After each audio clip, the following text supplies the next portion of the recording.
Hello everyone. Today we are going to work out the topic on welfare state. Right. So we are covering welfare state for the syllabus for grade 9 mainstream, and today we are going to start the topic 2, which is our welfare state. So you may refer in your course book to page 43. Right, so when we look at the pictures on page 43, we can see that there is education, housing, health, and social security. So these four institutions are free facilities that the government has given its citizens, right? Donc, nous bénéficions d'une éducation qui est gratuite. Pour les personnes qui n'ont pas de maison ou de résidence, le gouvernement offre des maisons qui est connue sous le nom de NHDC aux personnes qui n'ont pas de revenus ou revenus très bas. Ensuite, nous bénéficions aussi d'un service de santé gratuite et à travers les bénéfices de Social Security, plusieurs groupes de personnes bénéficient de pensions et c'est surtout les personnes âgées, les veuves, les orphelins et orphelines et les personnes qui souffrent de la pauvreté qui bénéficient des supports financiers qu'offre l'État aux personnes. Donc, en d'autres mots, le welfare state, comme le mot même dit, c'est l'État qui investit dans le bien-être des citoyens. Donc, le gouvernement prend en charge les personnes qui sont vulnérables financièrement et le gouvernement aussi offre des services gratuits à la population tels que l'éducation, housing, la santé et des soutiens financiers pour les personnes vulnérables. Donc, de ce fait, quand on parle de welfare state, on parle de comment l'État intervient pour offrir a good standard of living to its population. Et dedans, comme vous voyez, education et health, c'est donné à tout le monde. Donc, c'est universel. Donc, tous les élèves du pré-primaire, primaire et secondaire bénéficient d'éducation gratuite, ainsi que la santé. La santé aussi, tout le monde bénéficie de services de santé gratuits. Si on va dans des hôpitaux publics, des dispensaires, etc.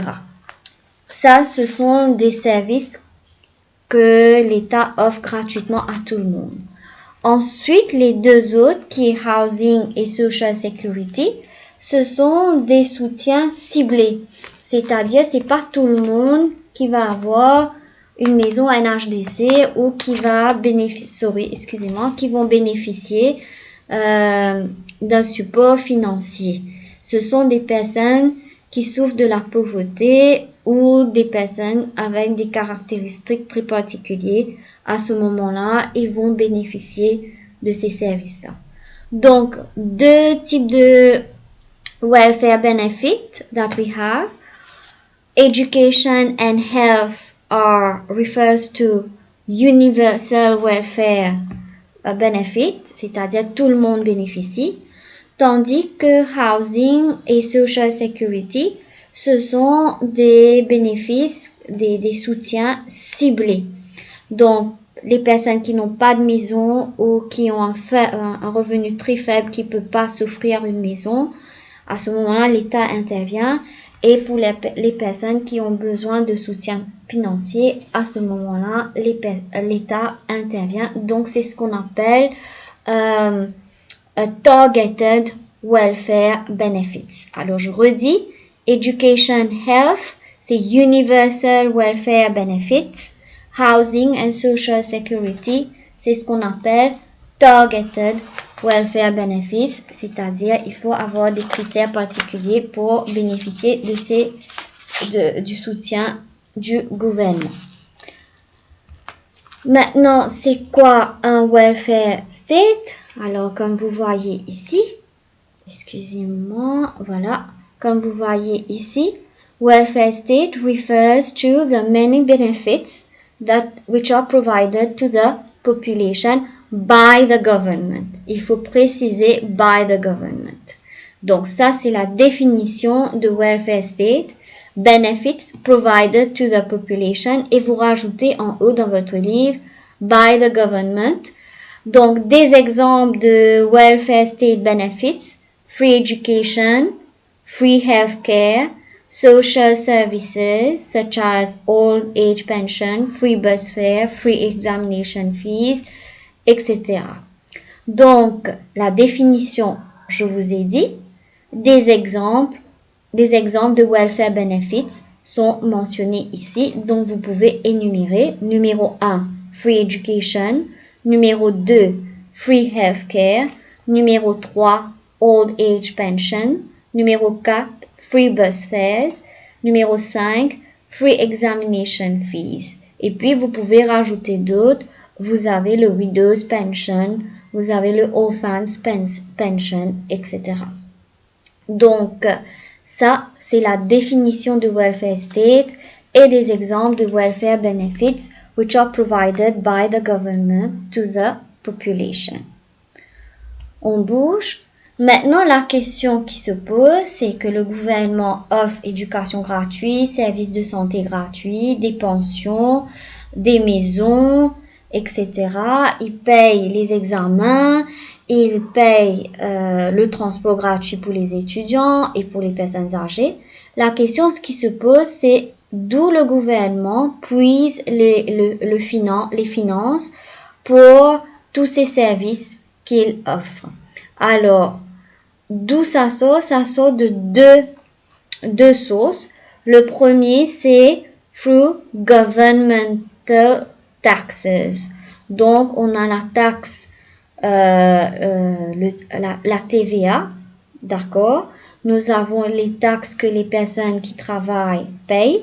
Donc, c'est ce qu'on appelle income taxes. Income taxes veut dire toutes les personnes qui travaillent et qui reçoivent un salaire, on paye la taxe sur le salaire qu'on a. Si on a des propriétés, on paye la taxe. Par exemple, si vous possédez une maison, vous allez payer la taxe municipale. Ensuite, les sales taxes, c'est un exemple, c'est la TVA. Donc, sur les produits, le gouvernement émet des taxes qu'on paye. Donc, tout cet argent-là rentre dans la caisse du gouvernement et c'est ensuite utilisé pour financer various public expenditures. Now, tax is compulsory monetary contribution. On est obligé de payer la taxe. Alors, le gouvernement va utiliser tout l'argent qui rentre, c'est ce qu'on appelle le governmental revenue. Donc, l'argent qui rentre dans la caisse du gouvernement, on l'appelle governmental revenue. Et c'est ensuite utilisé pour financer, to fund various public expenditures. Donc, la taxe, le but de payer la taxe et d'émettre des taxes, le gouvernement. Donc, ça permet to accumulate funds for the effective functioning of the government machinery. Donc, ça permet d'avoir de l'argent pour ensuite utiliser cet argent-là pour aller financer l'éducation gratuite, services de santé gratuits et tous les autres services sociaux gratuits que le gouvernement offre à la population. Donc, one source of revenue for welfare state, to finance welfare state, is through governmental taxes, which are compulsory monetary contribution. Alors, les questions que vous pourrez avoir ici, c'est define what you understand by the word tax. Donc, la définition de la taxe. Donc, la taxe, c'est a compulsory monetary contribution to the state issued by the citizens to the state. Ça, c'est un. What is the purpose of issuing taxes? C'est to help to fund various public expenditures.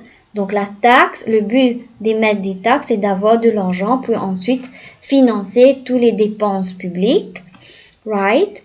Et troisième question qu'on peut vous demander, c'est give examples of taxes. So we have number 1, income taxes sur le salaire, property taxes sur les propriétés qu'on possède et sales taxes, c'est sur tous les produits qu'on achète. Et exemple, c'est la TVA. Donc ça, c'est the first source of revenue to finance the welfare state.